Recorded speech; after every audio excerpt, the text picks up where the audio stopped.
small hollow in North Carolina. There have been several Bigfoot sightings. Hunters may need to be on the lookout for something other than deer when they hit the woods this week. He hadn't been spotted recently, but according to these pictures, the legendary Mothman is back. The number of UFO sightings is soaring tenfold over the past 25 years.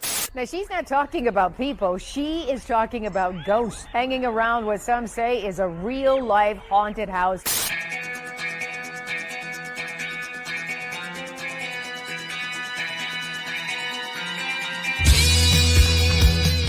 You're listening to Paratalkradio with Ted Wolf and Psychic Cindy on Paratalkradio.com, a member of the WLFE digital broadcast family. Paratalkradio is your one stop for all things paranormal, the unknown, and the supernatural. Join us every Monday night at 8 p.m. Eastern, 7 p.m. Central for discussions and guests on topics such as ghosts, hauntings, Bigfoot, UFOs, and more. This broadcast is rated M for mature and is intended for listeners over 16.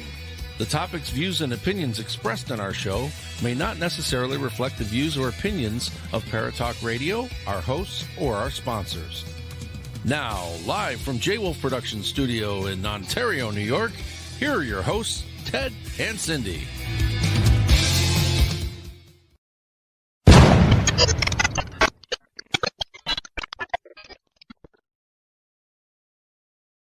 All right, no Ted and Cindy.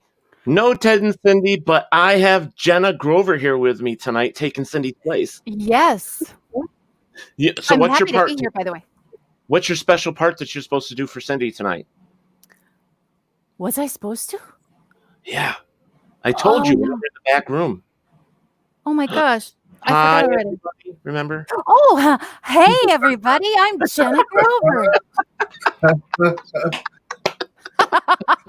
Sorry, I was in a coma. My memory is like that. It goes right away. Oh my gosh. So I'm planning on having a fantastic time. We've got a lot of really cool things happening for us tonight. As you folks know, this is our first live show on Cutting Edge Television on Roku. So we want to say thank you to those guys for having us over there. And, the regular WLFE network that we're on, that is audio only. It's radio. You get to see us there or listen to us there as well on all of our normal things. But this is TV. This is totally different for us. I felt like we needed somebody to come out and go, here's Teddy. You know what I mean? Oh, I totally thought you were going to say, here's Jenna. I was going to say, I know, you're so right. Oh, no, we got to do it. Here's Sid.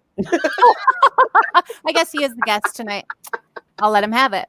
Yeah, so Sid is actually a member of the WLFE network as well. And he, I'm going to let you kind of fill these people in, everything about yourself real quick, as in what you're doing, because I know that you are involved with Inner Demon Records. And I wanted to kind of go through that and have you kind of explain what you do for them.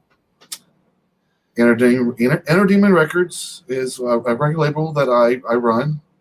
I just kind of get with bands. I meet with them. I get a relationship. What are you having to drink? Fiji. I am let down. I'm let down. I am so sorry. It's my favorite water. It's a difference between. For a second there that you was just taking a nice little swig of some vodka. It's like, this is going to be a show. I'm going to enjoy this. So this is not the Dean Martin show. Honestly, I don't drink. So my main choice is water with a little bit of side caffeine. I'm not good on caffeine either. So that's why this is my choice. Drink of choice. Okay, so yeah. So don't be disappointed. Easily sidetracked. I'm so sorry. I was like, what does she have to drink? So you have ADD as well as the rest of us? Probably so. Yeah. Oh no, then three of us probably on this station probably isn't a good idea. Yeah. or maybe it will be. Maybe true. I like it. All right, so you were talking about Inner Demon. Inner Demon Records is just I just get with bands. I put their music out at no cost to the bands. So I build these relationships up, and then I meet artists as well. And look, my magic, what I like, I call my magic is music. That's my thing. and be able to. Music can do so many different things with so many different people. It's the emotions of it. The it's like a time capsule. And so this magic to me, my magic for me is music. So I do it for free. I bring these artists on. I promote them. I make videos for them. Then so yeah, it's just like what was a hobby is turned into something that I really, really, really enjoy. Awesome. Oh, a little quick story. That's just a little quick story. I love it. Oops. Want to become famous? What was that? I have no idea. It was just something on there. I'm not even sure what that was. That was weird. Okay, so let's take an opportunity here real quick and just say hello to Michelle Millens, to Ruth Such, Barry Martz, Brian Reed, Mary Beth Kanazi, Genevieve Kelly, Kristen Holmes, Mary Beth Kanazi. I'm going to torture some of these names. That's okay. Krista Sanaserio. And I know there's more there that I can't see at this moment, and it's filling up pretty fast. Actually, Mary Beth Kanazi said, hello, Sid. Hello, Mary Beth. Merry Christmas. Happy holiday. Happy winter solstice. Yeah, what do you say now? It's like everything's politically incorrect. Sorry, I just had to put that out there. No, I mean, that's true because you don't know what you're supposed to be saying. No.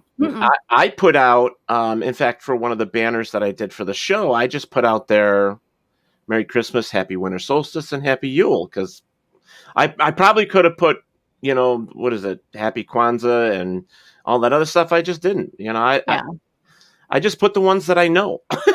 Yeah. Well, and I think that's fabulous. I think you did it perfectly, and anybody who has a problem can come talk to me. I'm just kidding. No, not really. Talk to Ted. Perfectly.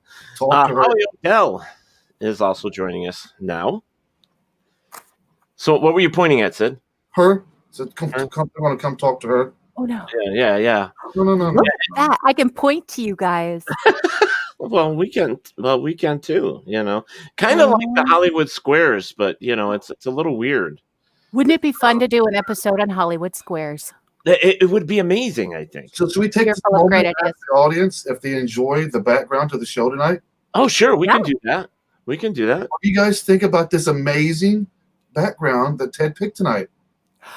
I can't say how much. I just love it. Isn't it festive? Yes, it is. Absolutely festive. Well, if you notice behind me, I actually put Christmas lights up over my Godzilla stuff behind me. If you look, oops, wrong side. This Godzilla is actually blowing up something with his, his flames. So yeah, I thought it was pretty cool. But I figured, what the hey, hello, Mr. Tom Nally. Hello, Mr. Barry Martz. This is going to be a fun show, and I'm really excited about this whole new this cutting edge network. This TV. This is something new for us. We're being a radio network, we're normally not seen most of the time. Recently, because of vodcast or video casting, then we could do that, say, like on Facebook or YouTube or wherever you normally stream your live videos. So it's amazing how it's all coming full circle, and it's really cool for all of us, I think. Well, right now, podcasts are so huge. Everybody's got a podcast, whether it's about makeup, music, anything. Today, I looked up on how to sell things online, and I looked under podcasts to try to teach you that. And it's like, wow, there aren't very many, but man, there's so many of podcasts about everything else. Sorry, I had to put that out there. No, it's true. It's true. There's a whole big section of podcasts that you can get into, but you have to find that niche. You have to find what's missing. And I took that approach when I first started doing this 2 years ago. Maybe probably about more like 3 years ago. I decided I was going to come out and tell the world that for some reason I got the wild hair up my ass to say I'm a witch. I'm a witch. I'm a pagan.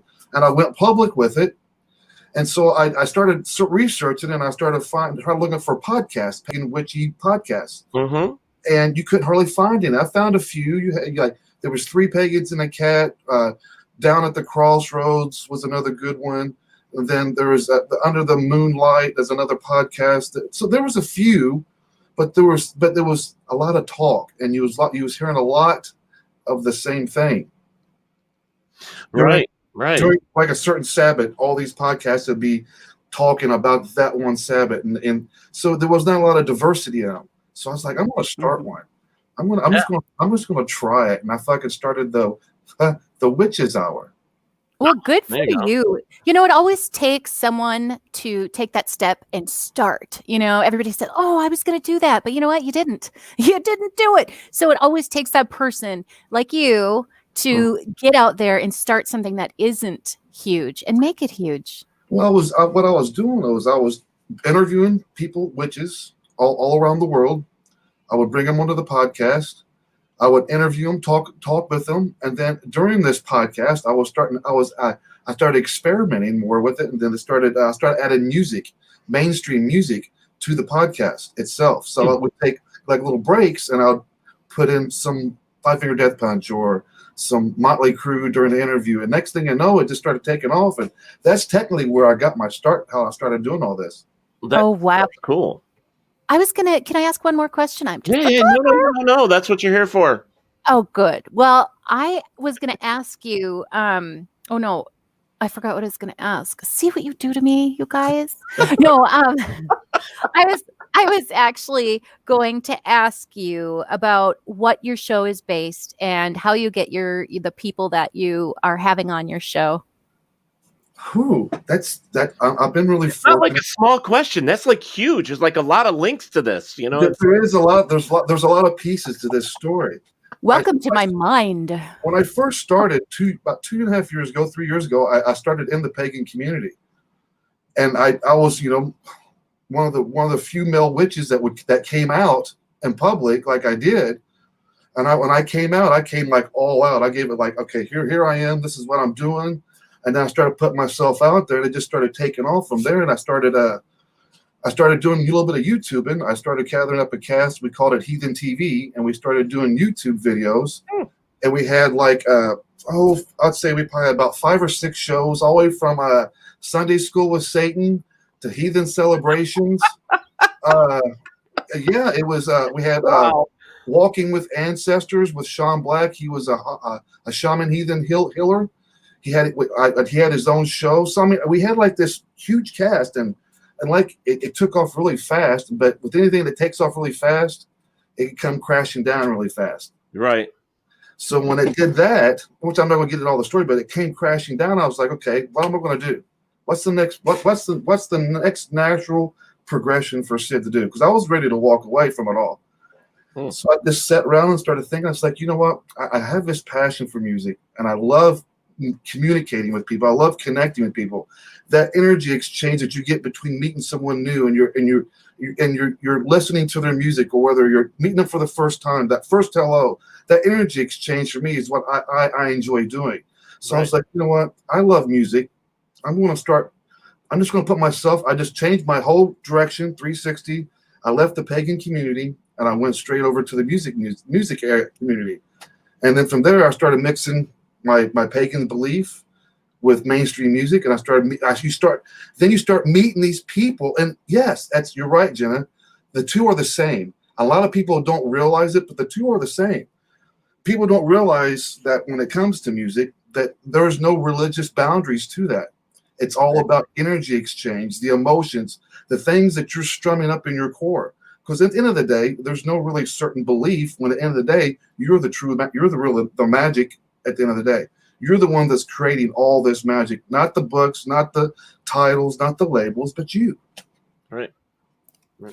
Very good point. One question I have, and I think this is the one that I originally meant to ask you, was when you put music into your podcast, did you have trouble with copywriting or anything, or did you? Nope.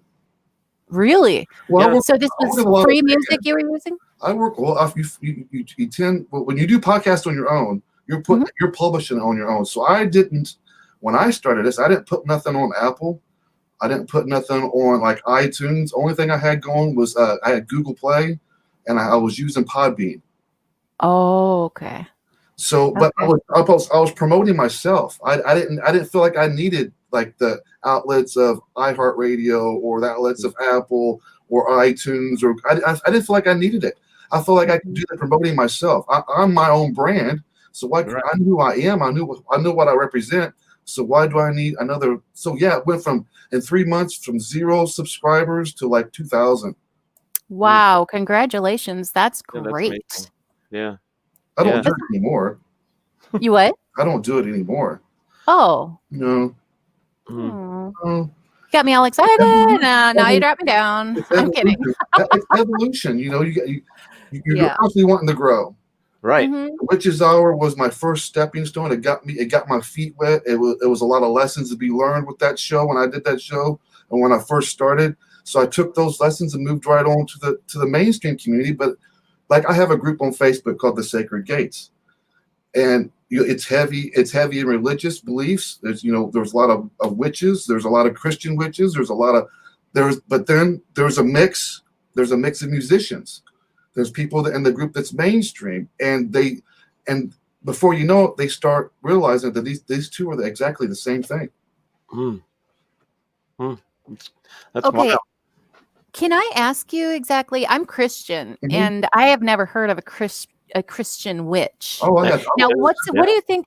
And I have to ask in the second part of the question, what do you think is the difference then between someone who is a receiver of information or psychic and titles? Okay. Titles, labels. Yeah. That's so sad. At the end of the day, they're all the same gifts. They're all the same gifts. It's just people always wanting to have a title, something that somebody's not heard before. Well, I'm such and such and this. Well, I'm Miss Cleo. Call me at 1-800. We all have the same gifts. It's all one big, huge gift. Why the titles? Yeah. Amen, brother. And you know what's funny about that? Well, not funny, but what's sad, I should say, about that is that that's how we get judged as well. Yeah, very much so. We do it to ourselves. And if we were to get rid of that stuff, get rid of it, then everybody would be the same. But here's the problem with that, and I actually got this information as for myself. I was taking a shower and I was feeling really anxious, which I try not to do. I usually say thank you God for taking this away, but I noticed that it was just I was getting all this constant fuzz, and I just thought, oh my goodness, and all of a sudden I heard, well, you know how you just see or hear, you can't really okay.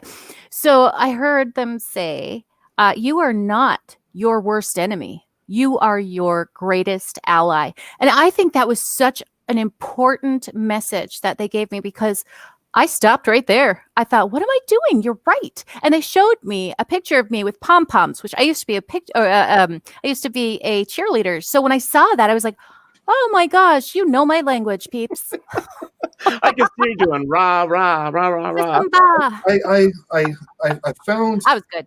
In the last 2 years, I found that people resonate with me being transparent with my struggles, with things that I've gone through in my life. A lot of my people who follow me, I consider family now, because they've been around some have been around for the whole time since I started. Right. And been around me, follow what I've done. And at the end of the day, I mean, does it really, Yeah, and that, no, I totally get it, because I've gone through the same thing in the past couple of years, and it's gotten to the point where it's like, I can't worry about everybody else. I've got to worry about what's really important to me, and immediately with my family and my friends and the network and the things that I do. And then you have to stop and think about something. There's people out there in public, like our president, vice president, movie stars, singers, that get worse, comments than we ever did. You just and it's like, come on. It just I think it just comes with the territory. You put yourself out in public. You got to expect you got to expect the good feedback, and you got to expect the bad feedback. Because if you all get the good, there's no balance. There's times I invite the bad stuff sometimes, just because I want to feel like I'm doing. Everything's in its balance. Not me. I'll leave that alone. Jenna, to answer your I have question, enough. she was thinking, Jenna, to answer the question she was thinking to ask me was about the Christian witch. How does that work? Yes. It's the same thing. It's Okay, the same, it's basically they consider God. Mhm. They they think of some of them look at Jesus as being a deity, as like a healer, but they honor every single one of in the Bible. There's like dozens of deities in the Bible, from Moses to David, Goliath story. People look at these and they find the stories and look at them as deities. But yeah, I work with about 3 or 4 Christian witches, and they are some of the nicest people that I've been fortunate enough to work with. I'm sure they are. When people are honest with themselves, they can be honest with other people. And if that's who they are, then gall darn it, let them eat cake. I think for them, I think they go under the Christian witch title because it gives them a sense of freedom, to be able to create their own path, their own craft, their own way of how they see God or Jesus or Mother Mary or Mother Teresa, whatever. I think it's the freedom to be able to choose what they want to not only just God, but they choose to also honor other aspects of the Bible as well, other figures. Well, I think it's what resonates most with them at. Right. I mean, with a lot of the different pagan religions within itself, especially being a witch, and there's so many different aspects of this. I mean, you still have to go back to like the Druids, and there's just so much out there that today, in this day and age, you can be whatever you want and follow whatever faith you want, and that's the way it should be. Yeah.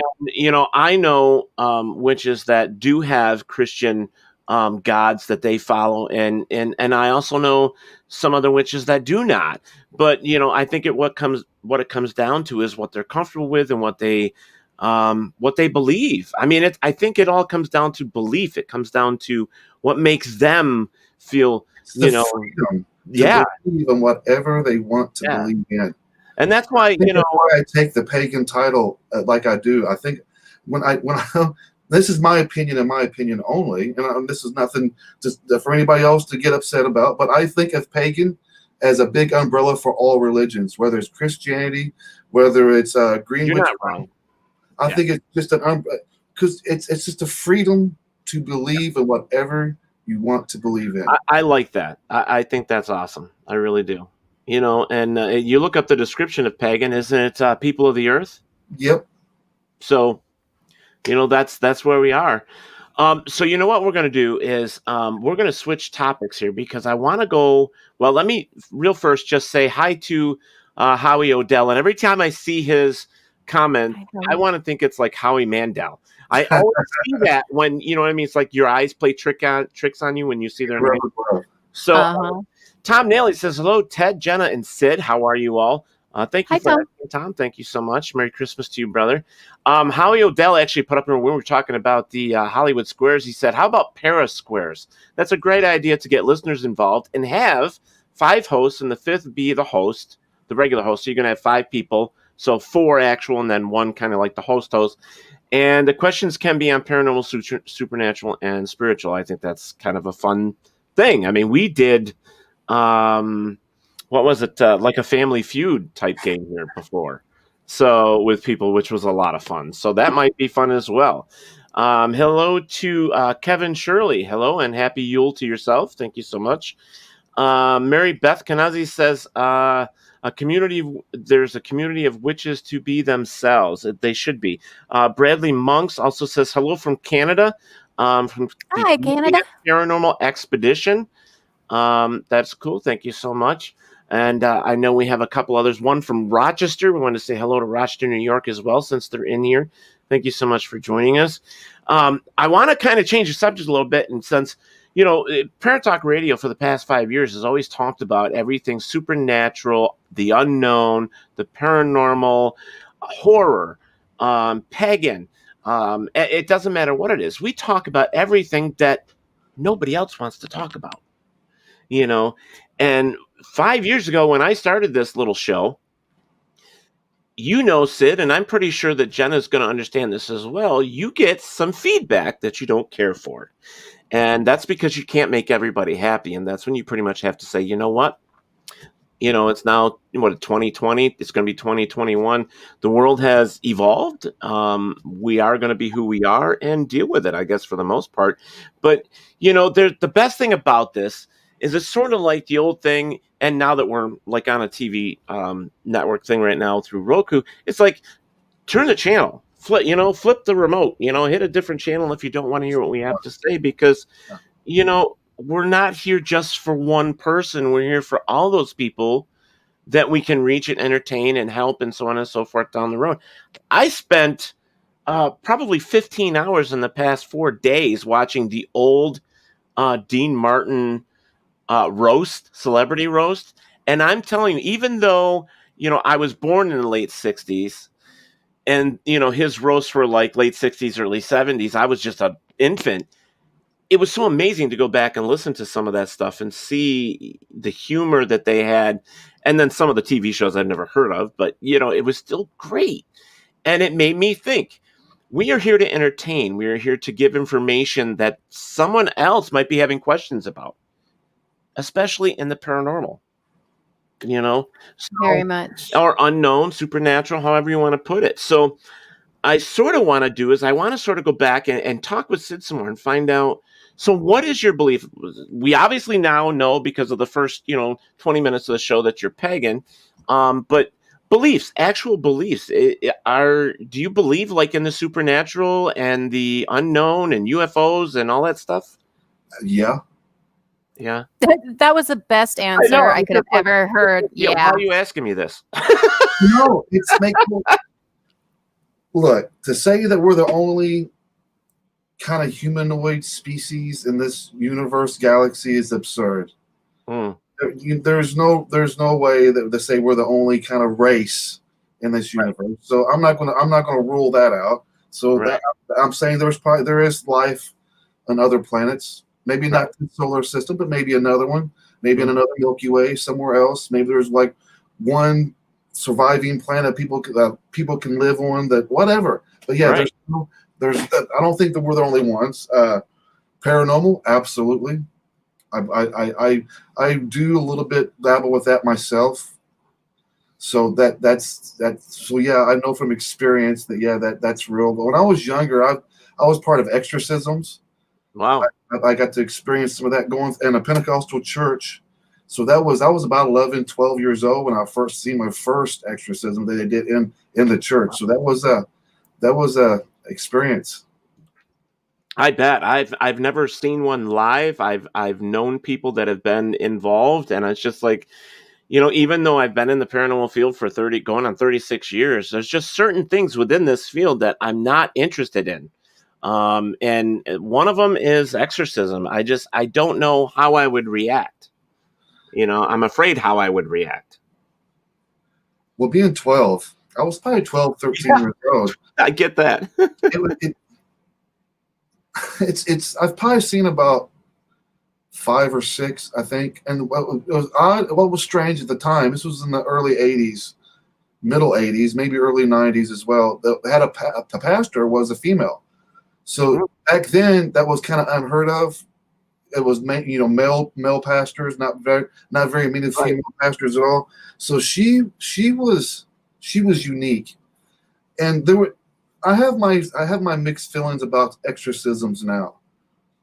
I after experiencing about 4 or 5 of them myself, you kind of as I got older, I started questioning the integrity of what they were doing and how they was doing it. So yeah, that's still up in the air for me, but I do believe that there's life after death. I believe that there is some kind of residue of energy that's left behind. Now, that's tricky. For me, that's kind of tricky. Is it something that your mind is triggering memories because you're wanting to hear something from somebody, or you're wanting to get an answer, then you're kind of expecting something?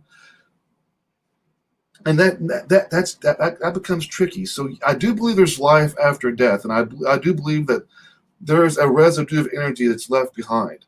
Right. That person. Now, whether some of that energy is generated by you, the individual, thinking about the person, or maybe they are trying to contact you in subtle ways. But being as busy as we are, as human beings in society, we tend to kind of miss those little flicks of the shoulder or a whisper in the ear, because we always got our phone up to our ears. Right. We're always on the computer. You know what's funny about that? Sorry, Jenna, to cut you off, but what's funny about that is since the COVID pandemic, people have been home more. So believe it or not, the phone calls for the paranormal have been a lot more than it was before, and that's because these people are home now. They're noticing stuff in their homes that they never noticed before because they were at work.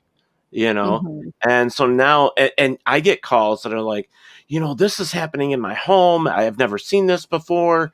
I go, have you been home during the day before? And they're like, not normally because I work. I said, that's why. If it's happening at night, it's usually happening during the day. You're just not seeing it. Yep. And so now that's come full circle.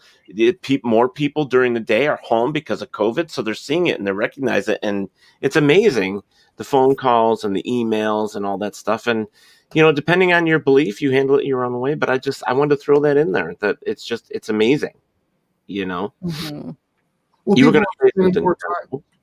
Yeah, go ahead, Jenna. You was getting ready to say something. Oh, well, I was just going to ask you guys, both of you. I know that I believe in spirit. I communicate. I've actually been to the other side.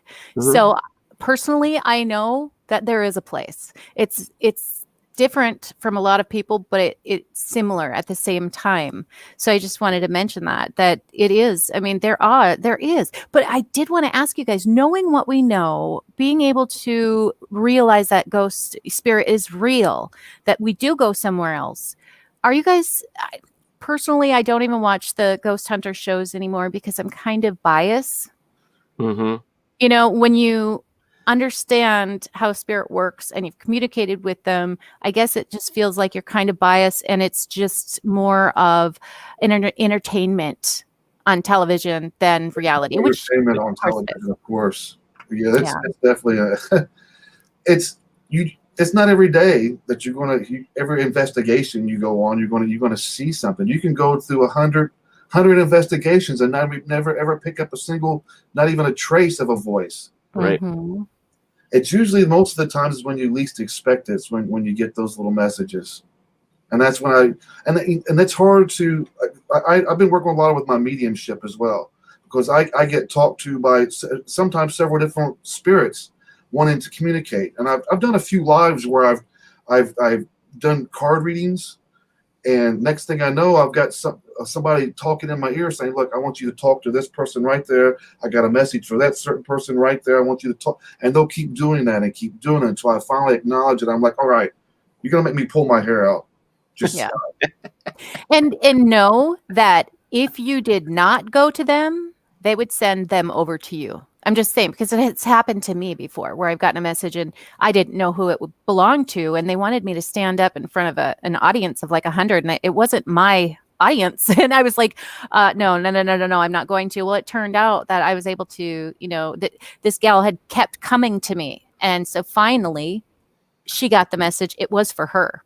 So I think they do. It's got to do with trusting yourself, trusting what's being told to you, being able to train your mind to be calm, to learn how to filter out unwanted white noise is what I call it, the unwanted white noise.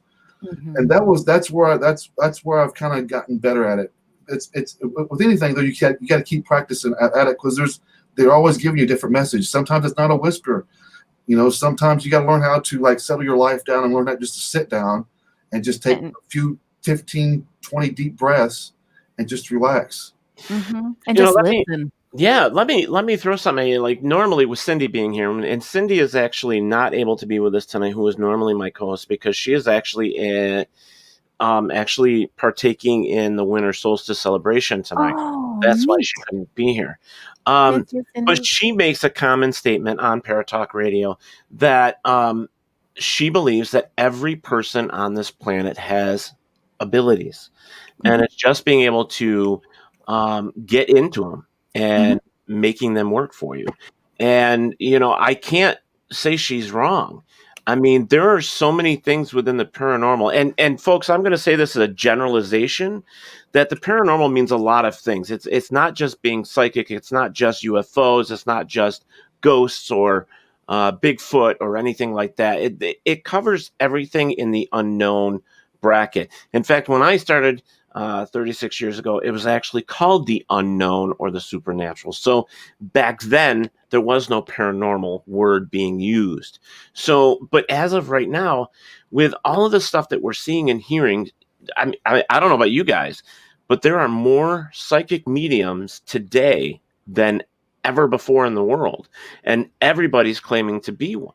And I think that's because they're seeing that they're free to be themselves. And if they have an experience, they're talking about it. So whether it's a one-time deal or 50-time deal or 5 million, it's just people are now just saying, you know what, I'm done hiding.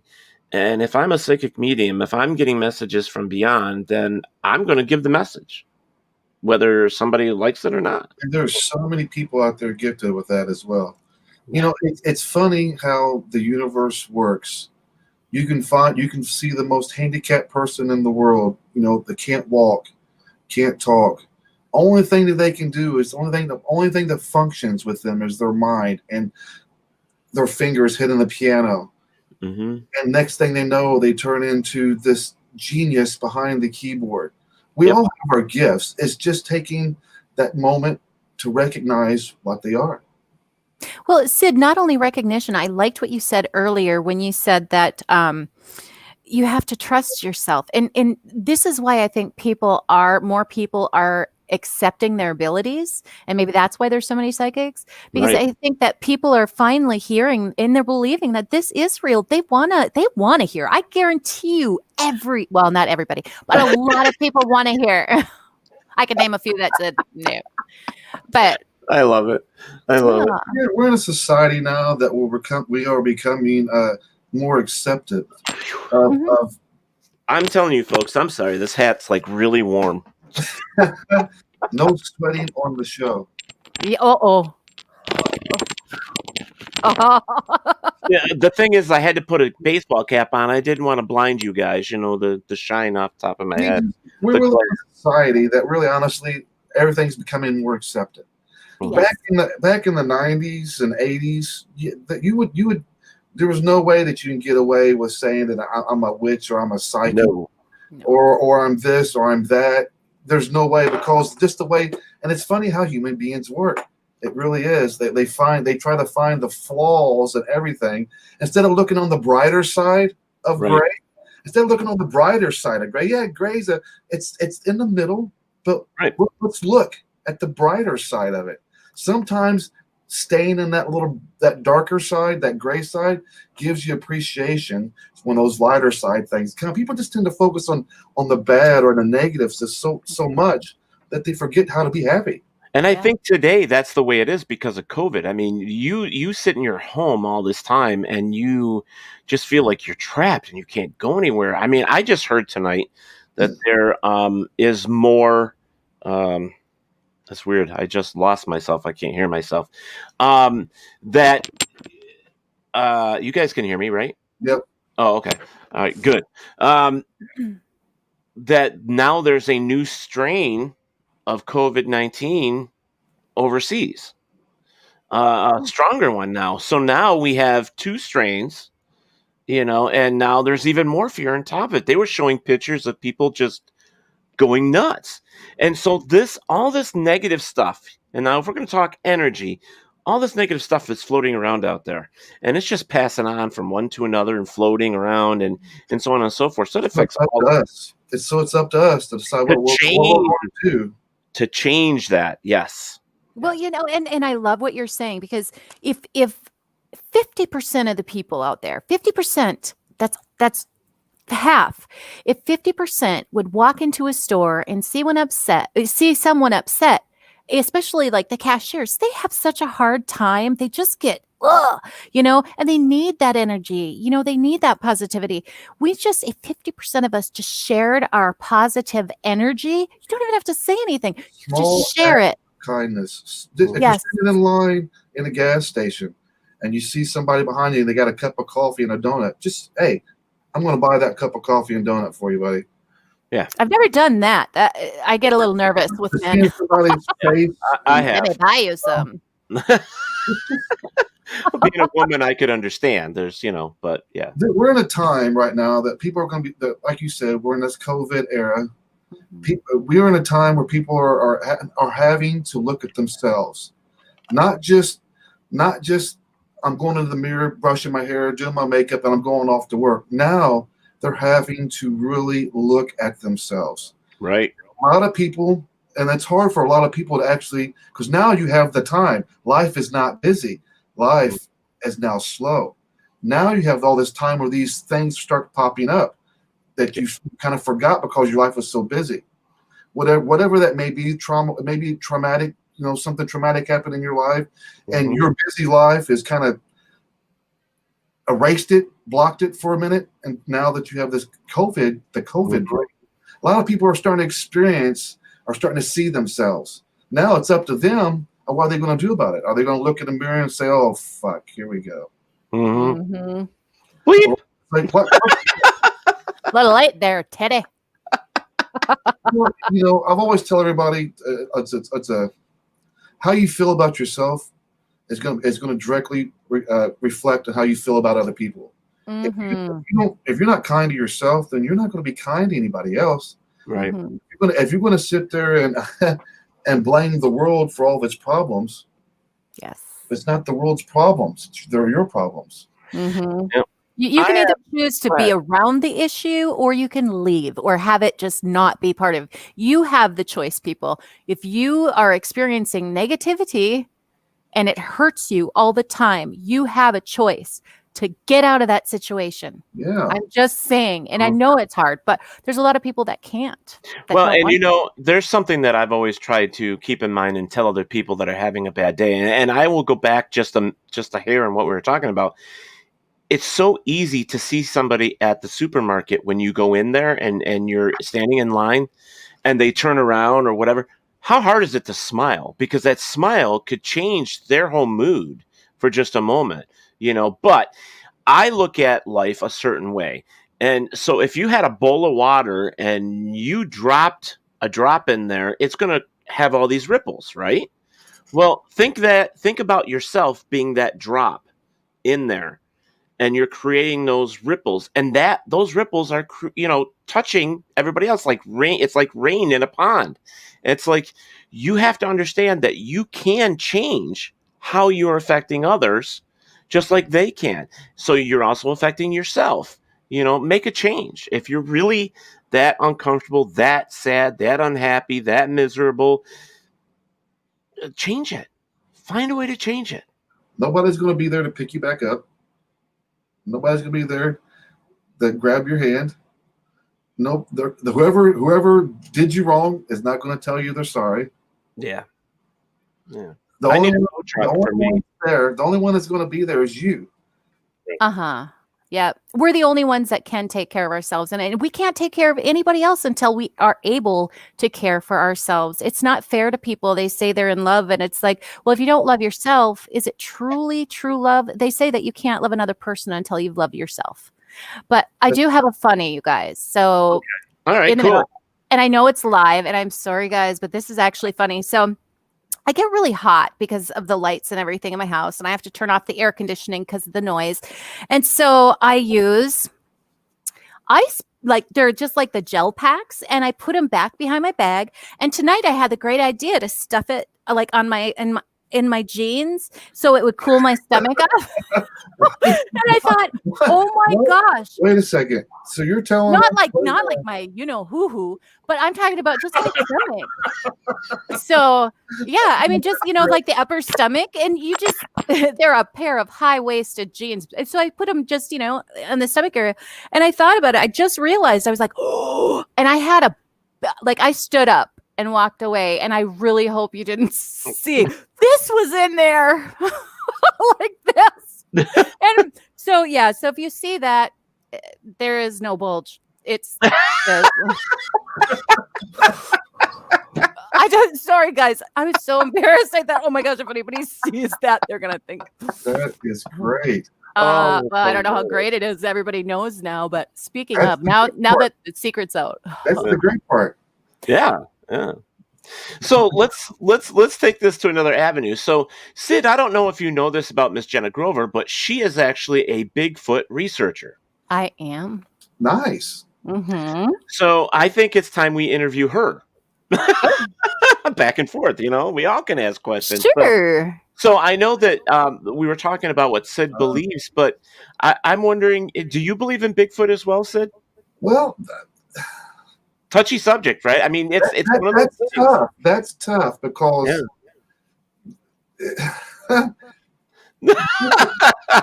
surprises me. Yes or no. It's a yes or no because you don't have like that physical like touch proof that there's Bigfoot. You know what I mean? So it's a lot of it's on faith that what you're chasing after is real. You can get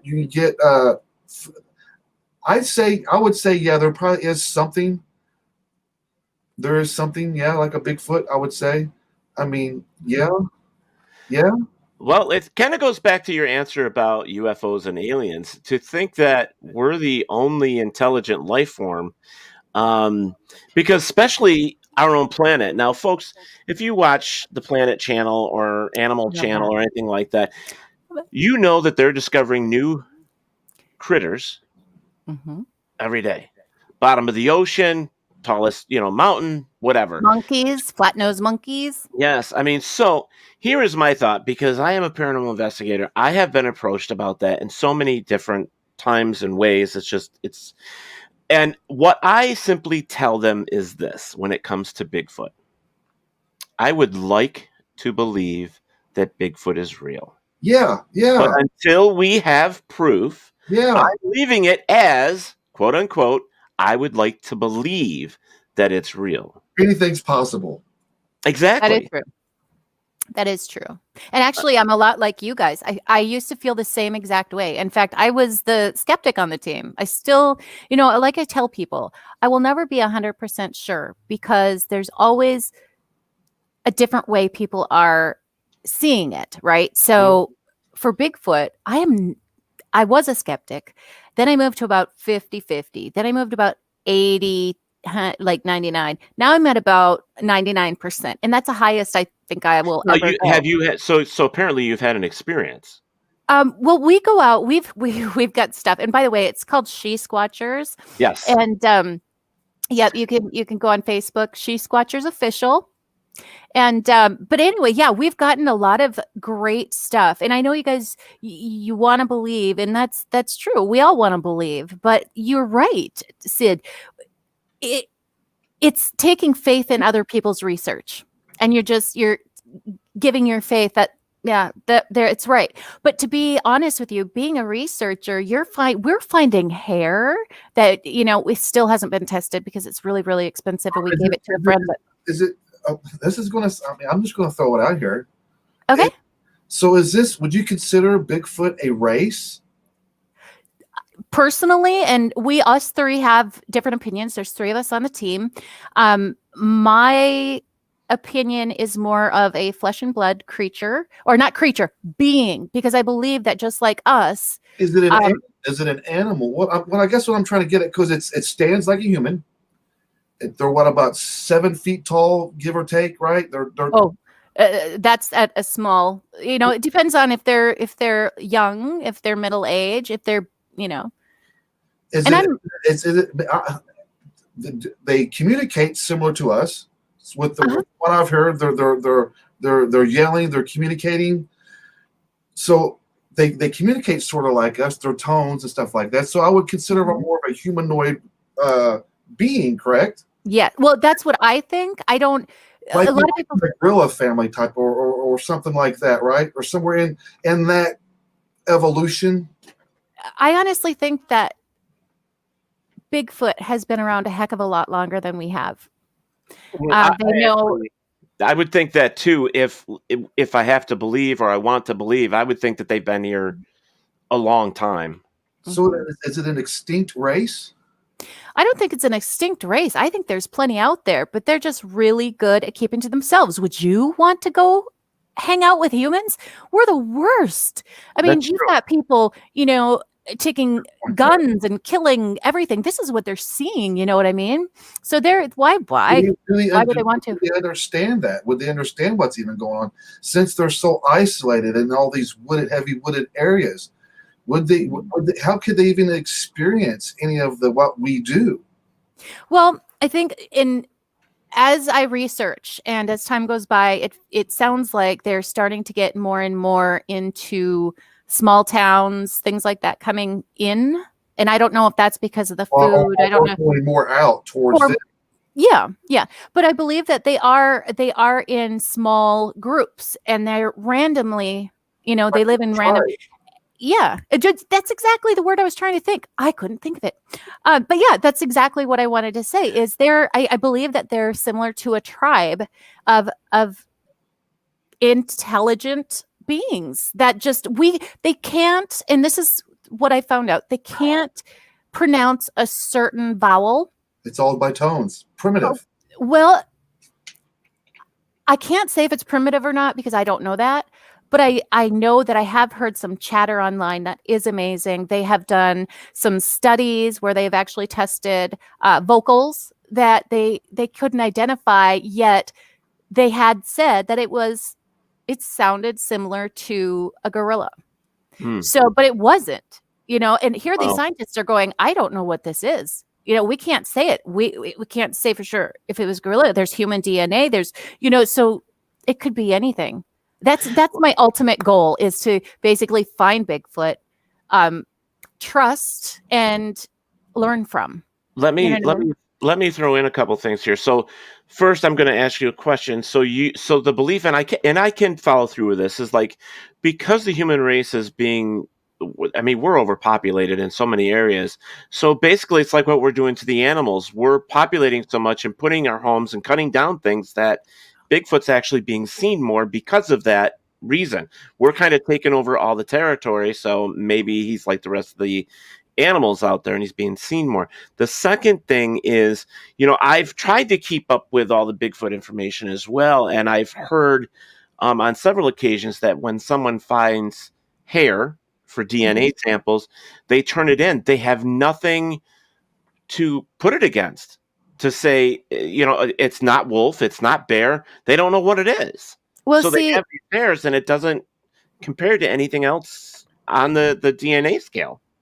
Well, and here's an interesting idea that they've got. They were able to prove that this hair that they found, it was, what was it? It was hollow in the middle. And the hair itself, like our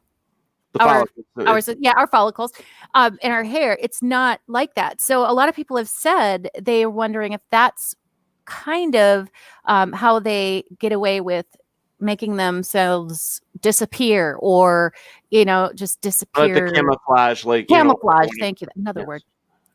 Yes. Like a chameleon. Exactly. Yeah.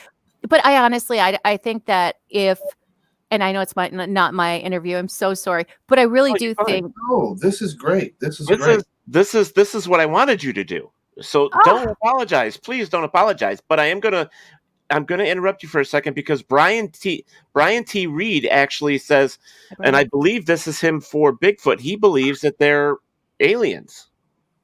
That is one of the things that's one of the theories that people do talk about. There's actually a gal, I don't remember her name, I apologize, but she takes photos, and I can't say if these photos are real or, adjusted.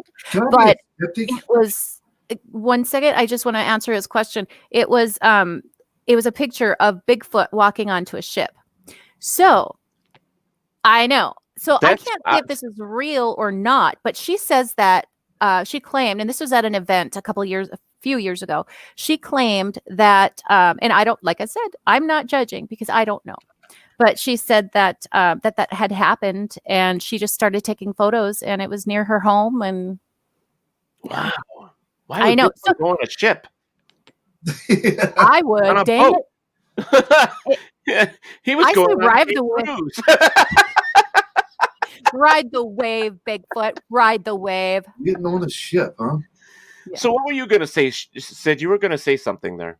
Well, being a skeptic, just me trying to be, with all the technology that we have today.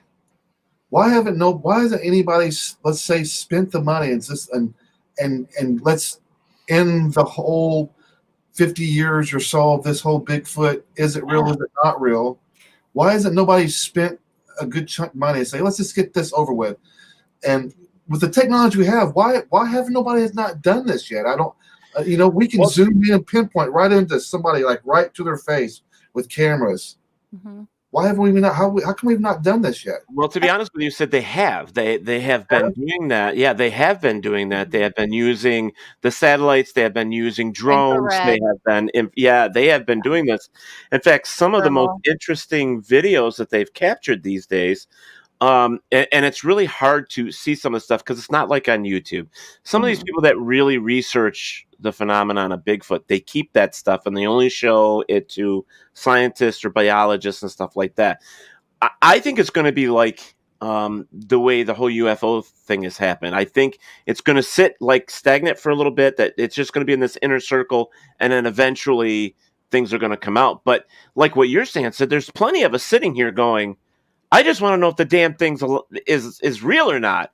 That's what I want to know. I think I think it's fascinating. Yeah. That these people like yourself, Jenna, that gets out there and investigates. I think it's fascinating. I love it. Just like the people who go out there and do paranormal investigations. I love that, because they're believing that there is something out there, that they're taking that faith that there is, that what I'm doing, I believe it. I believe what is going on.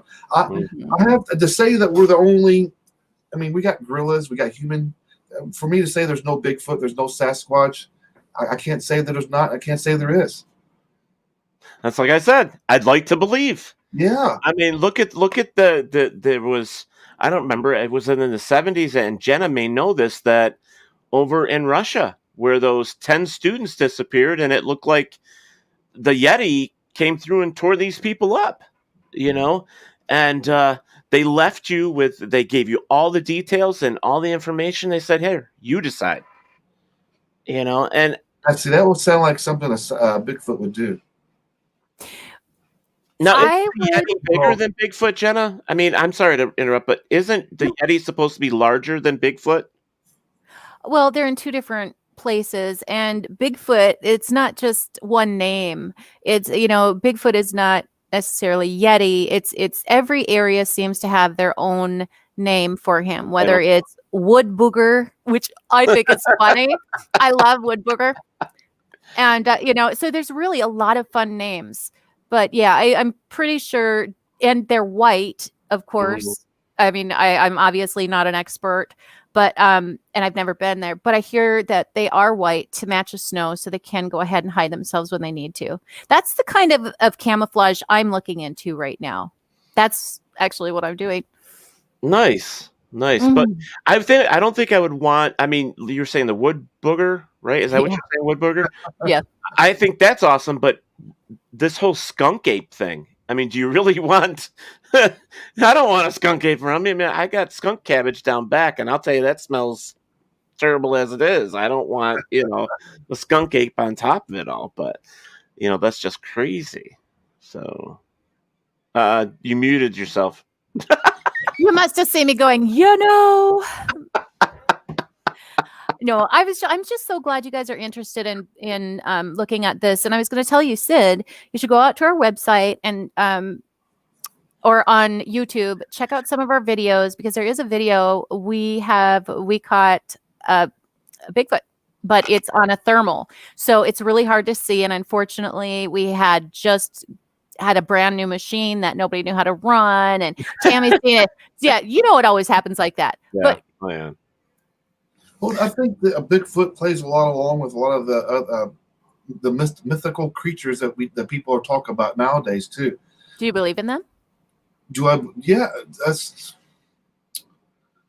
I think that they're some of these creatures could be. Like I said, I'd like to believe. I just want more. I mean, being in the paranormal field, and I'm sorry if I cut you off. It's just my whole thing about being in this field and working at a science level for myself, and kind of being skeptical as well, is that I run everything through the basics, and sometimes there just isn't enough in just the basics alone. So, I have other people that I reach out to and say, hey, I'm not sure what this is. Can you explain it for me? So having that helps as well. But I am the paranormal investigator that says you have to question everything. I need more. Yeah. I need more. Before I make a call, before I say, yes, I truly believe, I need more. I would have to say that there's so much of this earth that's been yet explored by mankind. We'll talk this with us to sea itself. There's so many life forms in the sea that we have not yet identified. It'd probably be the same as it would be on land as well. We just haven't been able to capture concrete footage of Bigfoot, maybe. Right. No, I believe that. Well, here's one thought to put in your noggin. I think sometimes I really do think, and this is something that you can look into if you don't believe me, but they do talk about. Oh, I'm so sorry. Hold on. You guys talk amongst yourselves. Well, actually, we're going to take a break, so we'll be right back in just a second, guys. Don't go anywhere. We'll be right back with Mr. Sid Ryder and Jenna Grover in just a moment. Hey guys and dolls, this is Casey DeVille, the better half of DeVille Inc., Baltimore, Maryland. If you're ever in Baltimore, stop in and see me and Tony. Invisible Bree, 5920 Eastern Avenue, Baltimore, Maryland, 21224. Give us a call if you're in the area, 410-400-9641, or look us up on the web at DeVilleInc.com. DeVille Inc., where we specialize in you.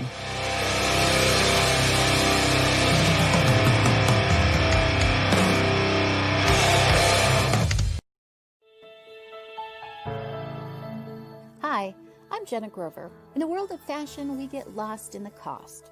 Everyone wants that special piece of quality jewelry, but they can't afford it.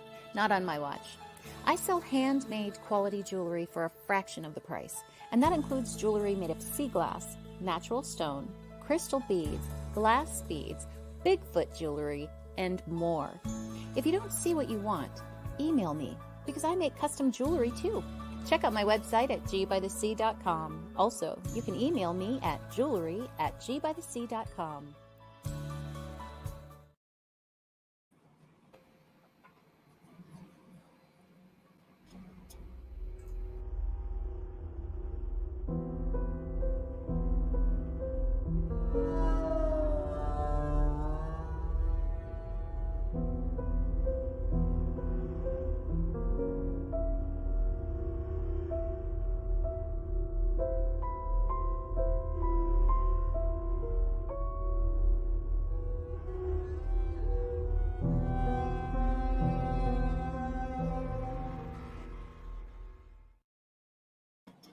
All right, folks, we are back. We are sitting here talking with Mr. Sid Ryder, and we are also talking with Miss Jenna Grover. So I want to kind of go back a second because we ended up with a comment that I wanted to bring to Jenna's attention. Mr. Bradley Monk says, does Bigfoot have an ice pack keeping his belly cool without the bulge? No, I don't think so. I think that's my trick. I don't think a lot of other people do. I've actually got one on my back. I've got one on the floor. If I get really hot, I put my foot on it. Hey, lights are hot, guys. Oh, yeah, I get it. So I wanted to do that real quick. And I also want to say, guys, go over to and make sure you find Mr. Sid Ryder on Facebook.com, Inner Demon Records, and the Sears Studio Promotions. Check that out. I'm pretty sure he's got a few other as well. Jenna Grover on hers, you can find her at She Squatchers Official on Facebook or gbythesea.com. And something else that you guys might want to think about when it comes to the paranormal is that if you have an experience, if you find that there's something that you're interested in, almost every, and this was a statistic that I just recently found, was that almost every city and town in the United States this day and age has a paranormal or ghost hunting group. I believe it.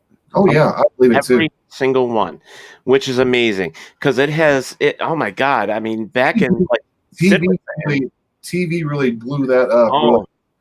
Oh yeah, like Ghost Hunter, Ghost Adventures. Mm-hmm. It really, really modern. You know what I find funny? My mom and I always laugh about it. And whenever she turns it on, she thinks that I want to watch it, and she'll turn it on for me. And then we'll start watching it and we'll hear, what's that? What's that?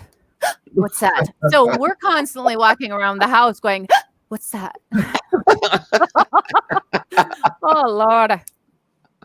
I think it's funny because, things like that, Jenna, I mean, you get paranormal shows or ghost hunting shows are a dime a dozen these days. And it's just amazing. And if you stop to think about this, and this is something that Sid was talking about earlier in the show, is that they are entertainment, folks. That's what they're there for. So they're trying to keep you coming back to their network. They're trying to keep you on the edge of your seat by, showing you all this stuff. And, it still comes down to the simple basics here. In our day and age, coming on 2021, the paranormal itself, as researchers go, and fact, I'm talking fact, real proof, things that we can say, yes, it's absolute. Zero, folks. There is nothing that can prove that anything at this moment in the paranormal exists, according to what we look at as proof. But your own belief system, what you experience, and so on and so forth, that's up to you. That's take it with a grain of salt. Drink your tequila and watch your ghosts, because I don't know what to tell you. Mine is Honey Jack and ghosts. So I mean, depending on what you want, it's a little smoother. Right. I'm actually a horror flick fan, so that's my go-to. I'm a Marvel. What do you? Oh, Marvel, that's cool. Marvel, okay. I don't know a lot about Marvel. So Barry Martz comes back with, I think the paranormal entities like to watch the paranormal shows that we are watching at that moment. Oh, these guys are characters tonight. That's awesome. Oh, it's so awesome. You guys, by the way, thanks for making so many comments. This is awesome. Yeah, thank you for joining us here. And one more time, I want to say thank you to our new outlet, which is the Cutting Edge Television or Cutting Edge Network on Roku. Just if you have Roku, go out and add the channel. Add it right to it, and then you have it. The show. What's that? I'm going to after the show. Oh, awesome. Awesome. Yeah. So I didn't know nothing about this. Well, I didn't have you sign a waiver either. You never asked me either, honey. But yeah, it's they have a lot of great shows, including Paratalk Radio, which you're watching right now, and one of the best things myself, and I just want to touch base real quick on it. I love the fact that Inside the Drag Closet is going over there as well. It's an amazing show, and if you guys have not, it's something that I find out, and it's off topic of the paranormal, but if you watch that stuff on TV, like RuPaul's Drag Race and stuff like that, they're about the drag shows. They're about doing their catwalks and all that stuff. How it's made and blah blah blah. But when it comes to Inside the Drag Closet, it isn't that. It's an actual talk show, which is totally different than what you see when it comes to the drag stuff. So it's an actual talk show, and they talk about so many different things about drag, but some things that aren't or ain't, as she says. So there's it's a really cool show, and I can't wait to see it over here as well on Cutting Edge TV. So I think it would be awesome. I'm going to second that, by the way. It is a great podcast. Yeah, she was actually going to be reaching out to you. She we were just talking about the other day. So yeah, if you still wanted to be a guest, or what did she call it? There's something that what they call it. You know how like in the gay show and the drag shows, there's always that drunk straight girl yelling and all that stuff. I'm perfect. Yeah, that's what I used to do. I love gay men. It's like every gay man. I'm like, hi. Yeah, so there you go. So that's I think that's what she was looking for out of you. My sister, look at that. My sister's on here. She goes, "Hey, bro, did you see your niece Piper was on?" Actually, I did see that, but unfortunately, I can't understand her comments. It was like what I can't even. It's like what ABPUTALI.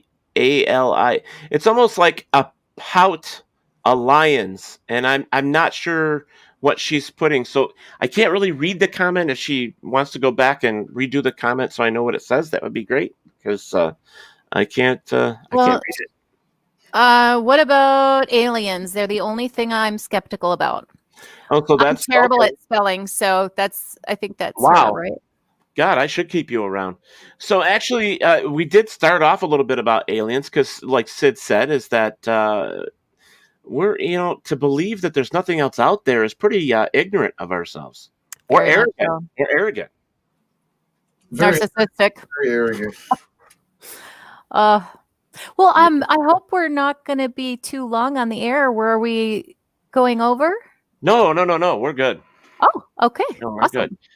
So yeah, it's just my whole thing is, and I've heard this discussed a lot of times, that there's people that believe in Bigfoot but they don't believe in aliens, and then there's people that believe in aliens that don't believe in Bigfoot, but yet there's this stupid little stagnant thing that crosses over between the two, where people believe that Bigfoot's either an alien or the aliens brought Bigfoot down here to babysit the human population, which if he did, he's doing a bad job. But it's it's just there's so much that we don't know about either topic. I mean, you just can't say you can't say yes and you can't say no. You're just kind of like, okay. I'd like to. I always said until I see a Bigfoot close up to make sure that there are no lines from a mask, you know what I mean? Then I would be 100% sure. But from what we've seen, I'm pretty sure. And by the way, speaking of Bigfoot, you were asking about Bigfoot, and I don't know if you asked about how their living conditions were, but I did want to say that I really do believe that they, and this is what I was going to say before break, I believe that they communicate with other groups, and they send over their males and their females, just like different tribes. So that's sorry. I had to, yes. Well, yeah, they don't want to intermingle. Sometimes things happen when. Yep. Yes. So that's interesting. Yeah, and that's what a lot of people say too. So, but going back to the alien thing, there's actually books out about that. So God, and what gets me is like I'm sort of glad that Cindy's not here tonight, because she would be arguing with me because she believes that Bigfoot is an interdimensional being. A lot of people do. And I don't. I have a hard time with that, but we have interviewed many people that believe it, as well as many people that don't. We do too. I used to believe when I was younger that us humans were colonized. We was on another planet. We ran its resources out, and we had to colonize from another solar system to here to find a place to live, to be able to keep our race alive, the human race alive. And I used to think to myself, and part of my spiritual path as walk as I grow older as well, is that when we go to church, we always get on our knees and we always pray and we always look up. And I always used to find the connection between, why do we always look up? Are we actually looking? Why is heaven so far up that we can't see them? Mm-hmm. And I'll try to put the connection with alien. Maybe we could come from an alien race, and we are remembering part of where we came from and where we're at now. Do you think that's why there's abductions? Could be. That they're just checking on their peeps? And I think really, what do we use, like 4% of our brain? A very, very small amount. Yes, Jen actually has that information. So let's just say that before we got colonized here, in order for us to survive without destroying this planet, that they erased part of our memory before we came here. And that's totally possible. I mean, I am a true believer in outer space aliens, not necessarily everything about them, but I do believe that they do come, and I don't know if they're checking up on their peeps, like I said, but I definitely think they're I mean, they're out there. We know now. We now know. I mean, my gosh, the government, didn't they just put out documents during the election time or before all the hype But started? there's been so many documents. I'm sorry, Jenna, but there's been so many documents. The blue book came out in the 50s or 60s, and then recently they just came out with last year, the year before, maybe it was last year, where the Navy pilots, were able to, talk about it now and on air with other people to say, hey, this is what I saw. They were releasing that information. I think that these ships that we see that's come here are just explorations. They're like exploration ships. They're exploring the galaxies, and they probably they found out that there's human race here. They come check, see how we are surviving, how they're probably surveying what we're doing, seeing how we live, how we go on our everyday lives, how primitive we are compared to what they are. Right. I was watching a movie one night and they were talking about aliens versus people and how they believe that aliens were actually a species of human that grew into a being that basically lost all the human aspects of itself because they were so interested in moving forward and all that technology, they lost parts of themselves. So an advancement? Is that what you're saying? Like an advancement? They went too far in their advancement, or I think that's that's what they were saying. Is they wanted so much to keep advancing, to keep the more. How everybody wants more. Pretty soon you lose yourself. I mean, look at us humans. We lose ourselves all the time over little things. Maybe that was the purpose of of colonizing us here and wiping out some of our memory, is because they knew what we were capable of doing. But isn't that interesting?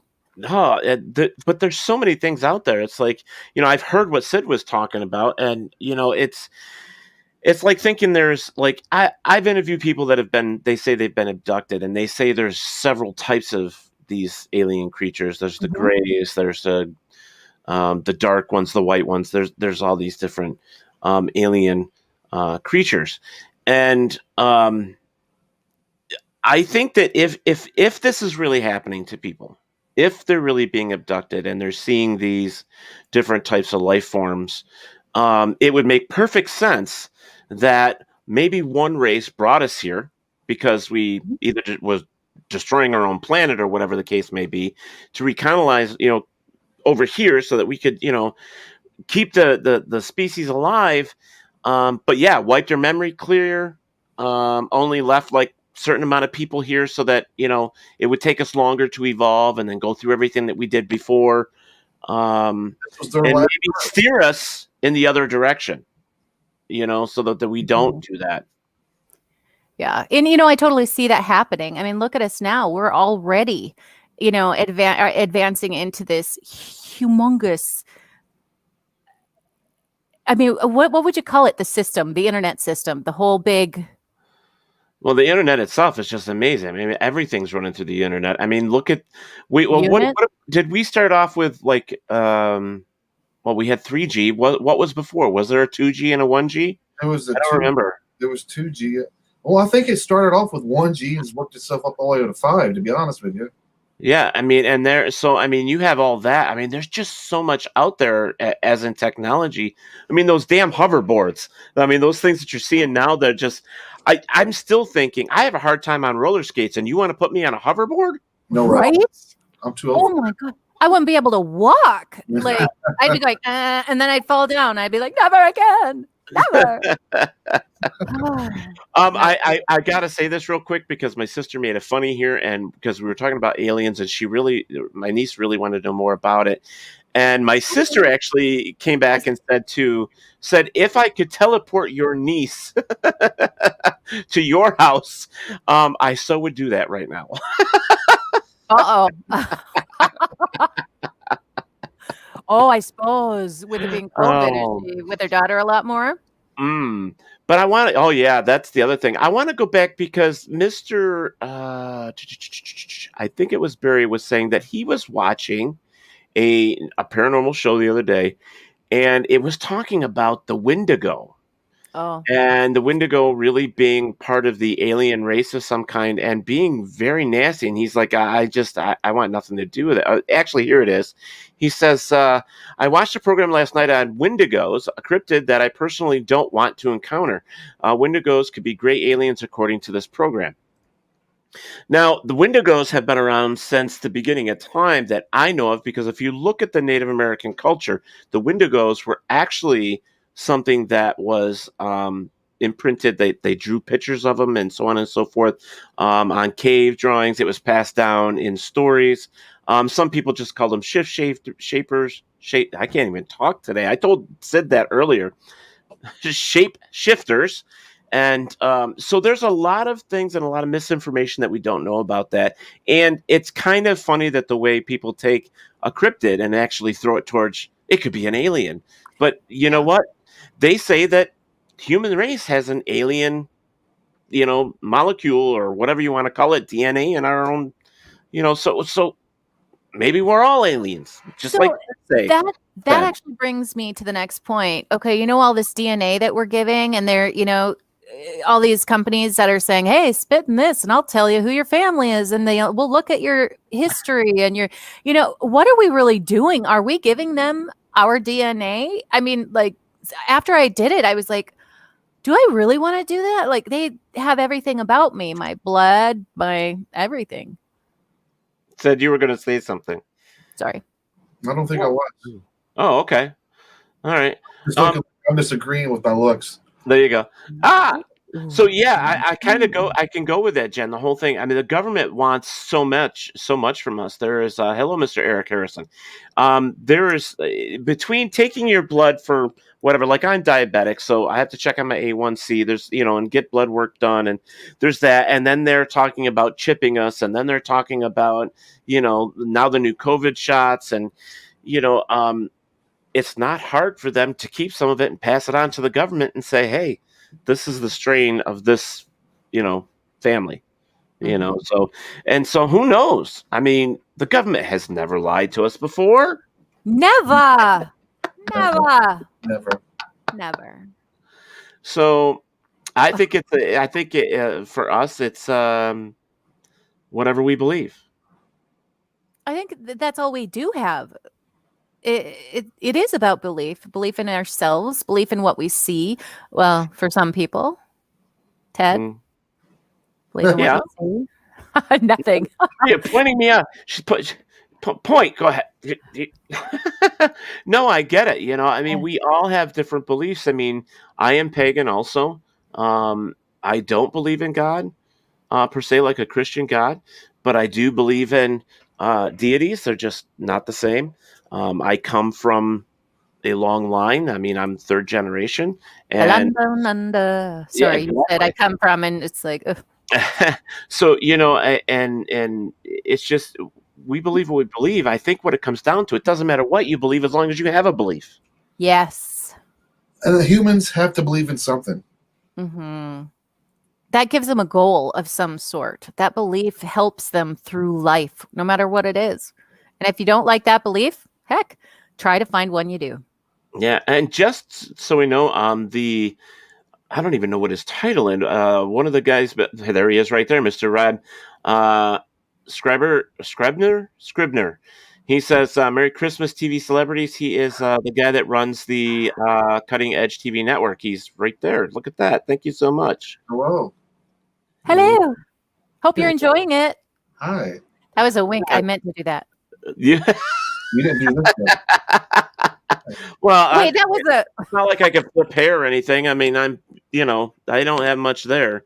It's like somebody took a lawnmower and put it on my head, and it's one of those things. It's terrible. I know. Don't stand by a fan. That's all you have to worry about.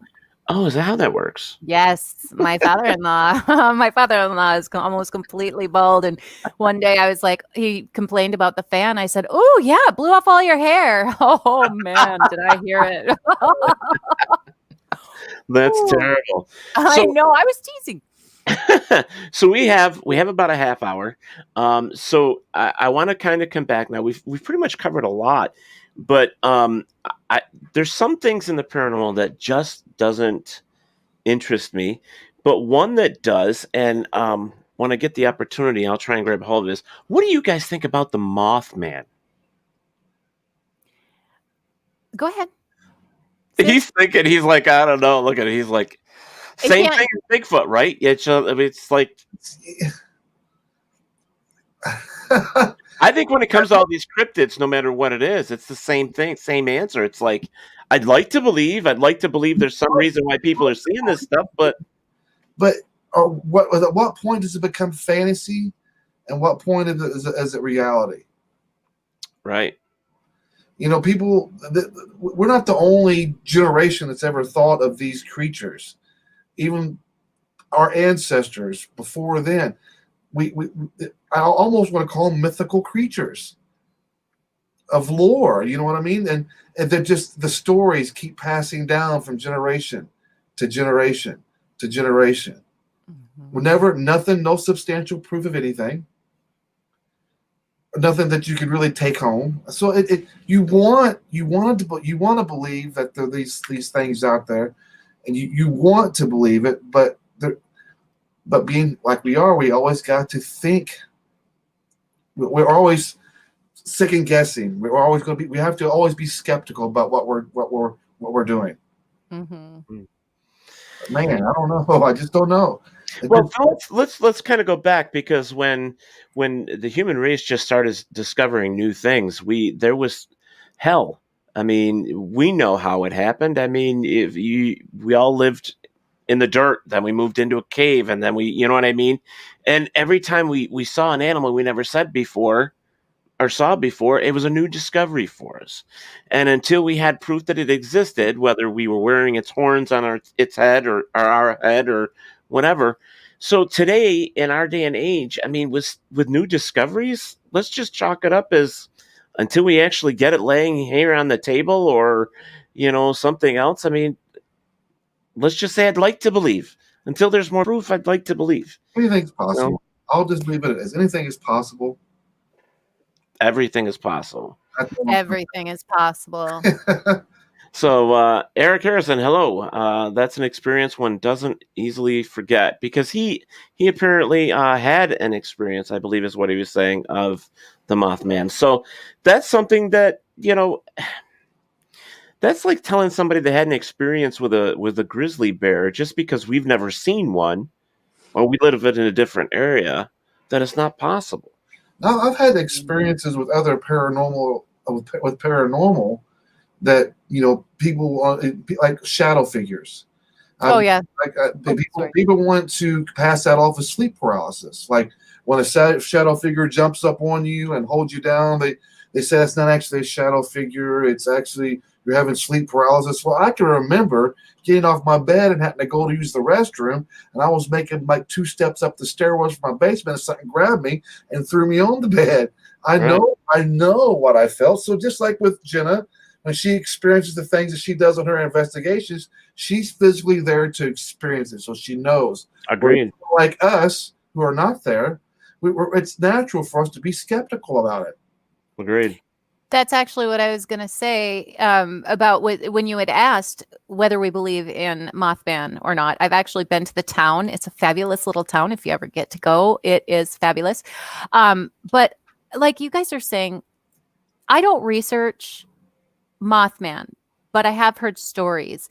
And I think that it would be amazing if all of these cryptids were real and we could start figuring out how to live simultaneously in the same world. Yeah, because it's true that some of these creatures, let's say the Dogman and Bigfoot, I mean, they're both hairy creatures, bipedal. I mean, somebody could be seeing Bigfoot instead of Dogman, or Dogman instead of Bigfoot. It could be, because it's not like they're seeing them like 3 feet from each other either. I mean, it's way off in the distance. So, I get that. Mr. Eric Harrison was saying that, he did have an experience, and that was a trip, man. The whole area I live in is a hot spot. So it's amazing. I don't think there's a paranormal investigator out there that specifically, I mean, if you were to go out there and to investigate every single cryptid, every single haunting, every single UFO experience and sighting, I don't think you have enough time in the day to do it. Years in your life. There's actually this fellow, I believe he's from Minnesota. He's writing a book, and he's been collecting all of the Bigfoot stories from Minnesota. I mean, it's huge. So I wish I knew the name of it. I don't remember. He had actually asked us for a couple stories too, so at an event. But the thing is that if you guys sitting out here watching the show, or you're in the chat room, or you're going to be watching this later on demand, if you're really interested in subjects such as Bigfoot or the Mothman or Dogman or ghosts or cryptozoology, paranormal, all the way around, there are plenty of books out there. But in my opinion to you is some advice. Please read with a grain of salt. Take what you believe out of it, only because you know that in every story there's an ounce of truth. Yeah. Right? And it's the same with what you see on TV. We are three people tonight sitting here talking about what our beliefs are, what we think about certain subjects, and that's our opinions. That's how we feel. And we obviously know, because of the chat room, you guys have other opinions as well. And I think that's fantastic. But you know what? We're all sitting here from different places. Like, I know, Sid, what state are you in? Indiana. And Jen, where are you? Fargo, North Dakota. North Dakota. Mm-hmm. And I'm in New York. So 3 people in 3 different locations around the world, or in the United States. And we're having a delightful conversation. It's been fantastic night as far as I'm concerned. It was fantastic. It was great. We don't have any dancing, bears or anything for entertainment. I'm sorry, but, or even reindeer, but, Godzilla's back there for you to look at. I mean, and Wendigos or nothing? No, let's see what we got here. He says, Mr. Barry Marsh says, you would become a skeleton if you would do all the paranormal research. There are tons of information out there. And yes, there is. Myself included. I've written my own book, 2 books, in fact. And, I've been in this field for a long time, researching and being on investigations and seeing things that other people can't explain, or even myself, I couldn't explain, but can be explained through other normal or basic, science or scientific methods. But there's always going to be something in this world that is unknown to us. It may be supernatural. It may be scary. But I think if we approach life as happy, as a good person, pushing out the positive stuff as we were talking about earlier, but at the same time having an open mind, we'd all be better off. Mm-hmm. We really would. And that's my opinion, and that's all I got to say. Snap. So yeah, but we could be here for hours and hours talking about all this different stuff with the paranormal. But folks, it's simple. It's different. It's something we don't know. It's something we're learning about. But isn't that life? Yes. Constantly learning. Constantly agree. I it's like Sid show the other night I'm going to change the subject, had a Celtic band on his show that he was interviewing. I love Celtic music. I love Celtic. I do too. Yeah, yes, literally. And so I tuned in and I watched it for a while until I had to work, and I love stuff like that. But I got to be honest with you, Sid. I didn't think you were into that kind of music. Oh, I love that kind of music. Oh, I totally see him. He is so Celtic music. Celtic, oh, yeah. Folk music. I like bands like Fawn, Helung, The Hue, S.J. Tucker, Damn the Bard. I love. Damn the Bard's got these albums coming out. The 5 branches of the Maganagi. And he's on branch number 3, and some of it's spoken word and some of it's music as well. But I just love how the pagan artists, how they tell stories. Right. How they're able to take these old stories and make them into. I just love it. It reminds me of sitting outside in a backyard or out in the forest in a tent next to a campfire. I played the Irish whistle. I play the kazoo. I got a dulcimer hanging up on my Wow. side of this. Yeah, I love my folk music. Good for That's amazing. you. I've tried learning the guitar for about 17 years. It hasn't worked. I got a few strums. I'm there with you. Yeah. I just love it's the raw, or it's just the raw to the basic music. When I think about folk music, it's basic. Everything's acoustic. Yes. Acoustic guitar, there's no plugging in an amp. It's all just raw music. Real raw. Yeah. Yeah. Yeah, I love that too. It's just amazing. I saw a video off of YouTube the day before yesterday. Somebody had sent it to me, and it was actually what do they call it? The flash mobs? Yeah. And they had a flash mob of Irish dancers show up at a airport. And I thought it was phenomenal. I was like, oh my God, this is amazing. I love stuff like that. I love it. It's just great stuff. So let's see here. Rob, actually, we'll put it up here. He says, could paranormal activity can also cross over to demon activity? Oh yeah. Well, this is a tough subject because believe it or not, in paranormal cases, let me throw some real easy figures at you. Let's say you had 100 cases. Okay. The chances of it being a demonic case is less than 1%.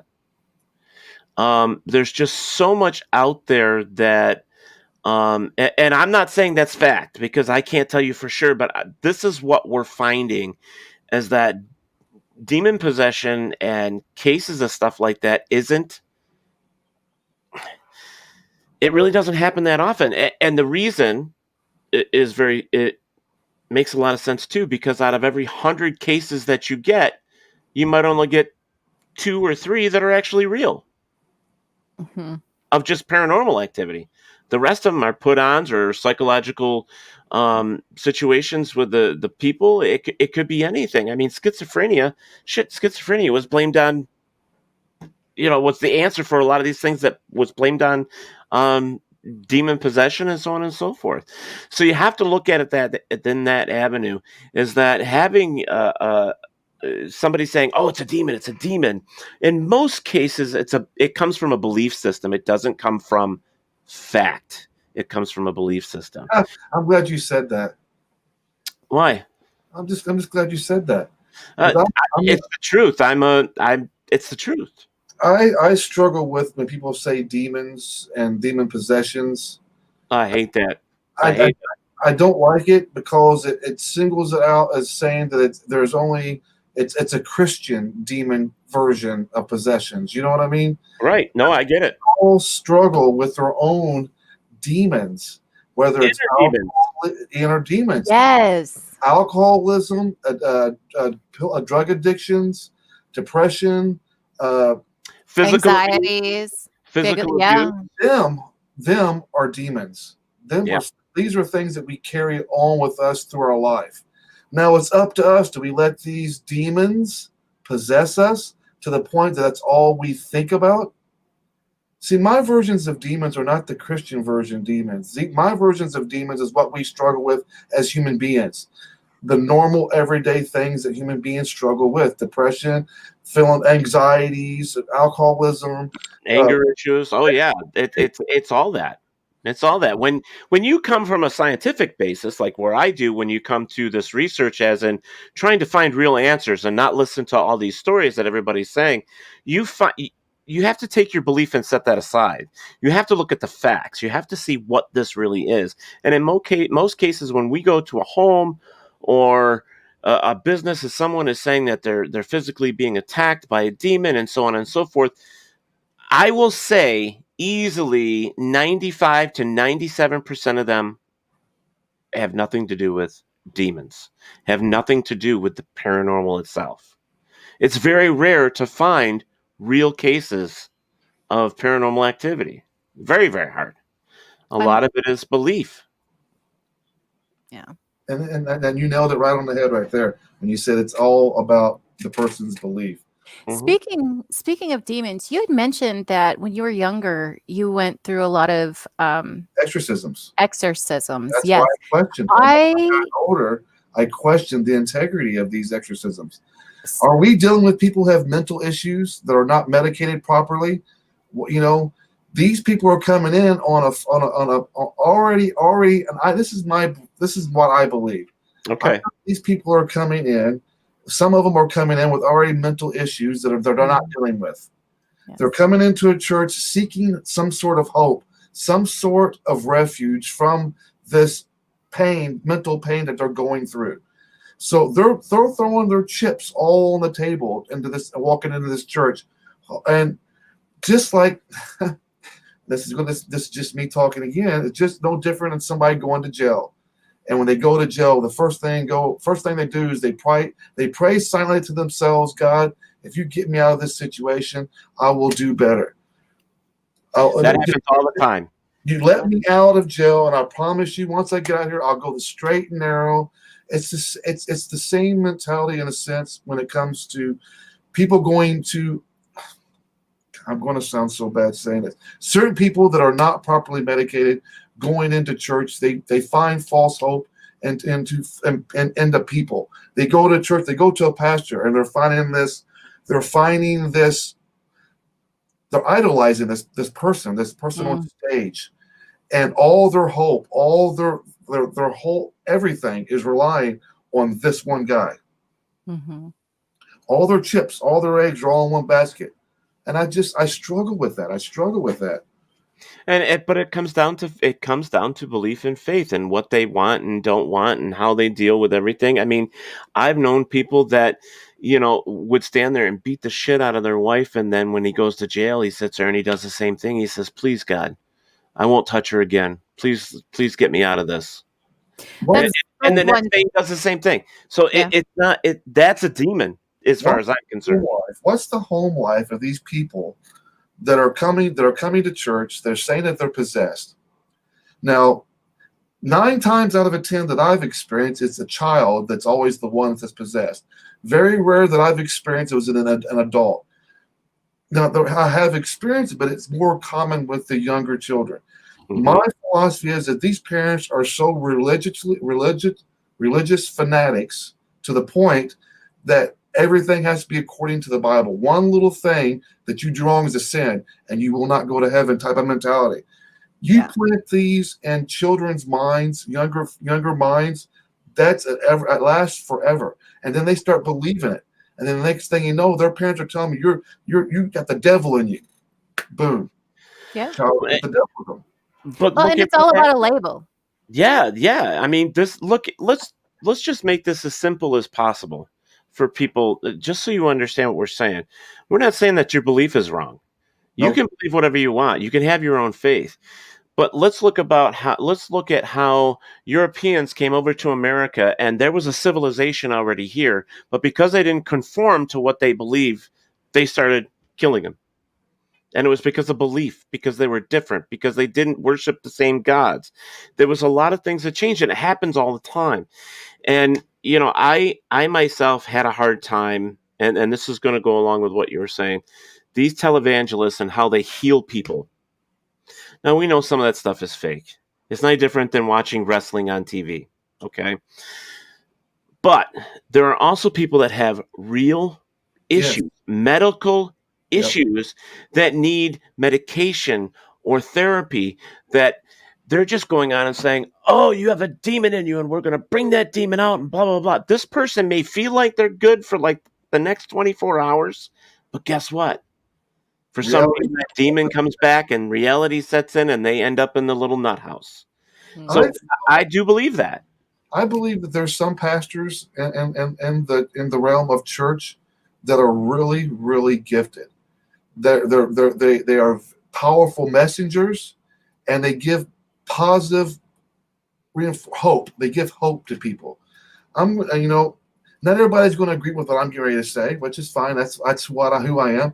I like listening to Joel Osteen because he doesn't just preach about God. I love him. He doesn't preach just about God, but he gives positive reinforcement. He's not a pastor.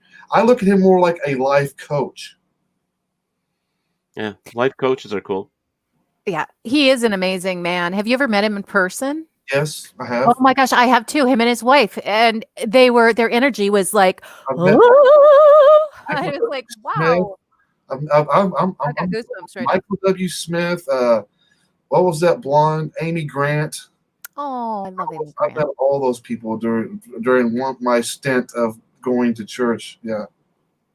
Wow. Yeah, I went to church as a kid and did all the things I was supposed to because that's what you did.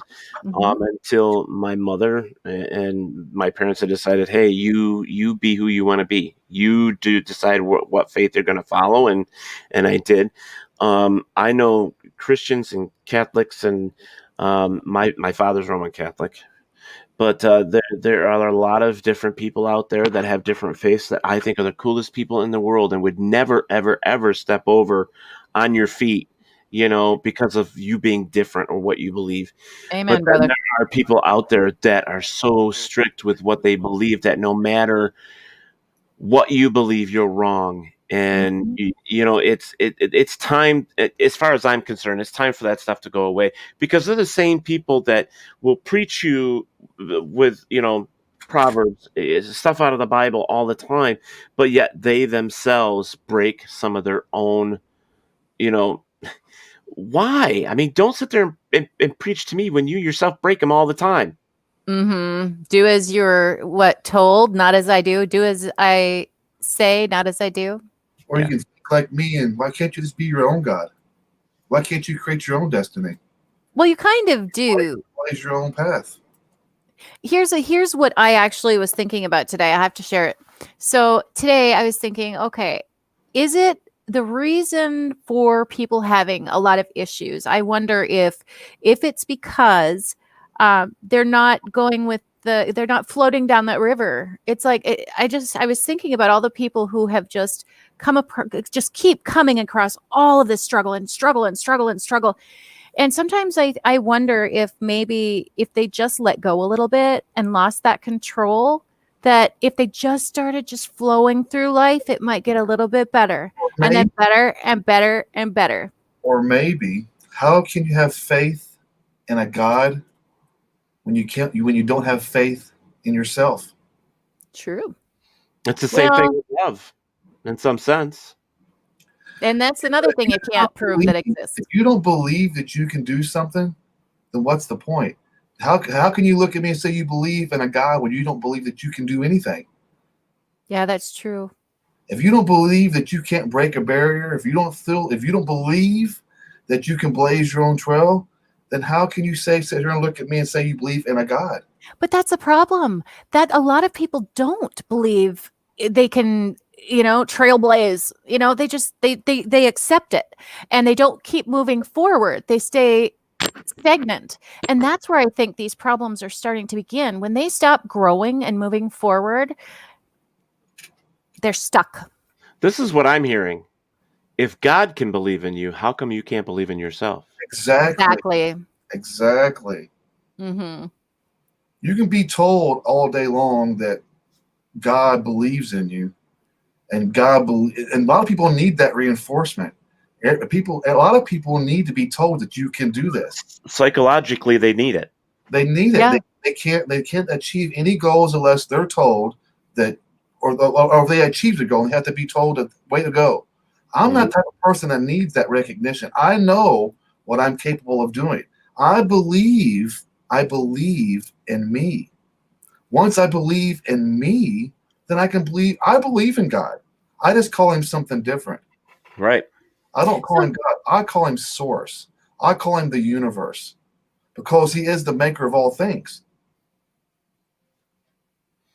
A label is a label. What would you... That's true. A label is a label, and it hurts kids. It hurts adults. It hurts. It just hurts. Labels are no good. And for you people that are being mean to other people, stop it. Yes. I don't like it. It's just rude. I'm sorry. Thank you. No, but really, I mean, what is it going to take for you to give somebody a smile, even though when you're in a bad mood? It's not going to take much. Maybe it'll make you feel better. You know what I like? I like, if I'm in a bad mood, I like to make cookies because I know that at the end of making cookies, I get to sit there and eat the heck out of them all. The reward. That's the reward. What do I do when I get mad? I giggle over stupid stuff. I cuss. You cuss? No. I figured that. They say that people that cuss more are more intelligent than people that don't. Oh my gosh, it's true. I never cuss. Look at Never. my head is. That's for that big, big brain of mine. Wait a minute. What's red on your head? What's red on my head? Go like this. Let me see your head. Oh, there's your sunglasses. Oh, here. Ah. There. Oh. It keeps my hair out of my mouth when I'm talking. Yeah, tell me about it. How long is your hair? Oh, down to my belly button. Wow. Close. I can't deal with long hair. Well, I love long hair, obviously, but it's probably going to end up getting cut off because I a few weeks ago I've been struggling for the last couple of months. My health has been kind of deteriorating a little bit. Oh, I'm sorry. And so I've noticed that I've been diagnosed with lupus. Oh. Now that I've been diagnosed with lupus, my hair has been starting to fall out, and not just by just a little bit, like by the freaking handfuls. Wow. So, it's scary, isn't it? Well, hold on to it so you can braid it back in there. Actually, 100 years ago, they used to take their hair, and women used to roll their hair up, kind of like wool, and they'd make their own hair clips and their own hair. Sorry, go on. Fun fact. Sorry. You just got to take life as you don't have tomorrow, so you take for what it is today. Yeah. So I don't think about what tomorrow is until I get to tomorrow. Amen. All right, so we're gonna keep rolling. Sorry, there. Said Rob come back with a comment and his belief. He says, "I believe God builds our ethic and morals, but advancement is up to the individual." That is true. That's exactly it. The only way you're going to move forward is to keep moving forward. If you stop and accept your situation, no. People along the way. No. A snowball once in a while is fine, but but sorry. Be real. We've all been jerks before to people, and I get so embarrassed, and I tell people about it. I'm like, oh, you know what I just did? Oh my gosh, and I can't believe it. And I have to apologize because I feel like such a jerk, but sometimes it slips. It's part of what we do. If you want to manage people, sometimes you can't always be the nice guy. Sometimes you have to be the tough guy that show them a little bit of tough love, that get them to understand what we're trying to do. So that's the challenge of the positions that I've been put in my community. Is they look up to me as being their leader or the guy they look up to. So it puts you have to make decisions sometimes that even though that it's going to suck and that the outcome's probably going to be bad. Part of your responsibility is to protect your tribe and to protect the people around you. Yes. And protect the people that you love, their family. And I have a huge extended family. And part of what I have to do is sometimes I have to be mean, and they respect that, only for the simple fact that they know that I'm doing it out of love. Right. Keyword was respect. I've earned that respect enough to say, hey, guys, and they know that I'm going to do everything I possibly can to protect them as well from whatever comes their way. Yeah. We all have to do what we have to do to survive, especially in this day and age with COVID and everything that's happening. So, there is a line when it comes to being mean and being, caring for your family. It's a balance. It's a balance. Exactly. Not everybody gets along with their family. Not everybody wants to be part of their family's life. You know what I mean? Yeah, I do. So it's hard. Nice. You could be nice for so long, but there'll come a time you have to cut ties. That's exactly it. This energy exchange we got going on, it's just not working anymore. This is part of life. People come, people go. That's why I throw snowballs. I love the way you explained that, Sid. I'm not afraid. I know I've been hit so many times by snowballs from other people because that's what I call them. It's like, You live your life and I'll live mine. You do you, I'll do me. It never works out that way. No, it doesn't. It doesn't, because everybody has to know as humans. They have to know your business. They do. And why are people so much more interested in putting you down than lifting you up?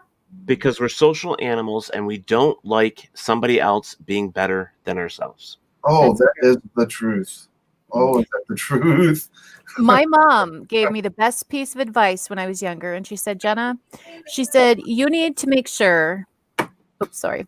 She said, Jenna, as you age, she said, you need to make sure that you are around people who you look up to, not that necessarily look up to you, meaning, that's part of the growth. You don't stop. That encourage you. Yes, and bring you and make you think and just moving, getting out of that same rut. But yeah, it was just an amazing, amazing piece of advice. Be around people who make you feel good, basically, and that are helping you. I agree. Not hurting you. I agree. I want to say here we got about 4 minutes, somewhere in there before we leave. It's gone by so quickly, but I just want to real quick. We've been sitting here with Mr. Sid Ryder, who is from Inner Demon Records, and what did you say the other part was? Inner Demon Records, Sears Studio Promotions. Yes. I actually have as well as a Facebook group as well called the Sacred Gates. That I have a few people. Great, it's an amazing group. So if anybody wants to come check it out, you guys can find the Sacred Gates here on Facebook. We mix witchcraft with mainstream music and media. Yeah, it's just great. It works out really well. You can also host a radio show on xrpradio.uk.co. I have a show called The Delinquents Ball. You guys can check me out there as well. I mix a little bit of mainstream music with pagan music on that show. I do that Wednesdays at 6 p.m. and Saturdays at 9. You guys check me out doing that too. And outside of that, you'll see videos that I post of bands that I work with. That's my favorite part, is doing the videos. So you guys check all that stuff out on Sears, Inner Demon Records, and Sears Studio Promotions. Awesome. Jenna, Jenna, both of them are part of the WLFE DB radio network as well. But Jenna is Bigfoot, multi-talented. Multi-talented. There you go. But awesome. I mean, the voiceovers that she has done so many different things, and she's been working on new voices. She does the stingers and the intros and all that stuff. She's such a wonderful person. She has a great glow about herself. I just love her to death. Pleasure meeting you, Jenna. It really was. Pleasure is mine. We have to find each other on Facebook and friend each other, because it was definitely. I enjoyed myself. Thank you. Me too. Good. I totally enjoyed it too. Barry Mertz says, Ted Vance, and you had two amazing folks here tonight with Jenna and Ted. An amazing show. Thank you, Barry. Thanks, Barry. Thanks for hanging out with us, buddy. Yeah, we really appreciate that. So we got about a minute and a half here, and I just wanted to say, if guys, I hope you all have a Merry Christmas and a great holiday and whatever that you're going to be celebrating. It looks like here in New York, though, we are going to be under a blizzard effect of some type. We're being hit with some heavy rain turned to ice and then to snow with several inches of snow. We don't know how much. And so if you're listening from the Rochester, New York area, just keep that in mind, so that if you're going somewhere, take the extra time so that you stay safe. Stay safe. That's right. Yeah. All right, guys. Well, we're almost done here. I just want to say thanks again to Mr. Sid Ryder for joining us here tonight. I appreciate it. Yeah, thank you so much. And Miss Jenna Grover for playing the co-host tonight for Miss Cindy. Psychic Cindy was not able to be here tonight because she is at a winter... What? Solstice. Yeah, I didn't know what he was going to say. Never mind. We got it. We're good. I want to know what you thought he said. But we love having fun here, and you guys were definitely a great additive to the show tonight. Thank you so much for making it go so smoothly. I appreciate it. Guys, next week, I don't remember who we have, so you can just check Paratalk Radio on Facebook or the website and so on and so forth to check and see what's coming up next. We had such a great time here. And please, this new Cutting Edge TV network, I think it went well. I haven't heard any complaints. So as far as I know, we're good. So all that is awesome. So everybody have a Merry Christmas. Merry Christmas, everybody. Merry Christmas. Yes, and please be safe out there. And remember, wherever there is darkness, there is always the light.